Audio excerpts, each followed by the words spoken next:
Well, there's nothing like getting in the spirit of spooky season and all things fall then with a new book. The Champaign Public Library, they're featuring a few of their fall favorites in today's page turners. Nana Donahue is back with us. Before we learn all about these spooky reads, you've got some Halloween-inspired fun happening at the library as soon as tomorrow. We do. Tomorrow is our weekly DIY Kids program at the Douglas Branch Library, and they are making pumpkin platforms. They're having a pumpkin platform challenge. Aww. See if you can build a platform strong enough to hold a mini pumpkin.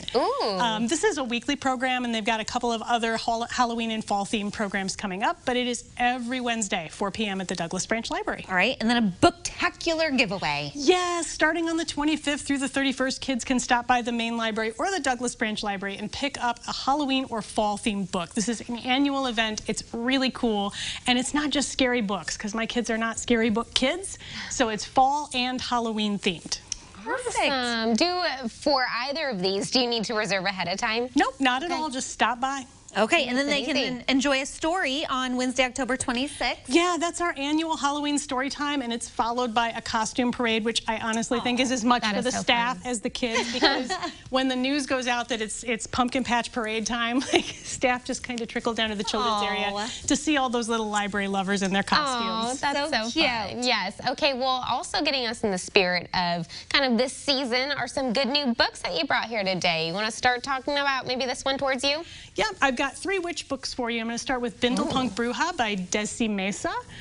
This is set in the 1920s, and the author really leans into the 20s theme. It's got a lot of 1920s slang, a lot of really cool descriptions of 20s fashion, and it's set in a speakeasy in Kansas City. So we've got Rose, whose real name is Luna, and she is a half-witch, and she operates a speakeasy and is kind of on the up and up. She is moving from her kind of humble roots into a more fancy locale, and she uses her powers of charm both to make business deals and to seduce men. So it's really a very interesting book. Yeah. So it's part fantasy, it's part historical. It's really a fun story, especially if you love that 1920s vibe. And it says it's sexy and action-packed, so maybe like 18 and up? Oh yeah. Okay. It's for grown-ups. Next we have Love is the Trickiest Spell of All. Okay, that's Witchful Thinking by Celestine Martin. And the main character here is Lucinda, and she is a witch who lives in a small town on the Jersey Shore. And in the world of this book, witches are out and about, and everybody knows about magic. Well, she is about to experience her 10-year high school reunion. And while she has a perfectly happy life and a pleasant life, she feels like she hasn't really done very much.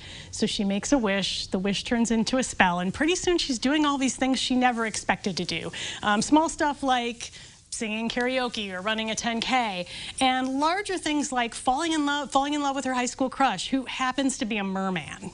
Oh, lots of twists and turns with this. Didn't see that coming. It's a really fun story. Wow. Witch meets merman. So cozy, so charming. I just really love that one. Okay. Very interesting. Okay, what about this last one? The last one is The Very Secret Society of Irregular Witches by Sengu Mandana. This is about a young witch named Mika, and she lives in England. And in the world of this book, witches are very much underground, like you don't talk about your witchcraft. But she is, she's young, and she decides she's going to make some videos on social media pretending to be a witch, except that it's actual magic. Somebody sees the videos, realizes that she actually is a witch, and makes her an offer. He is the caretaker for 3 young witches who have been orphaned, and they need some help and some training to learn how to use their powers.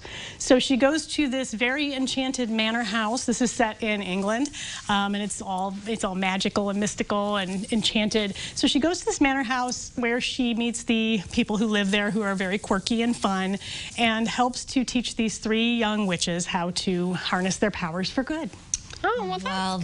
There you go. All right. Well, 3 fun new reads for people who may feel like a little spook, yes, a little Halloween-inspired read. Absolutely. Lots of fun happening at the library. Thank you so much. Yes, thank you. Thank you. All right, set your calendar now for tomorrow for the DIY Kids Pumpkin Platform Challenge there at the Douglas Branch Library. And then they've got a whole week where you can get yourself a booktacular book with the giveaway or catch out story time on October 26th. All those details will be on their website, I'm sure, which we will link up over on our Facebook page.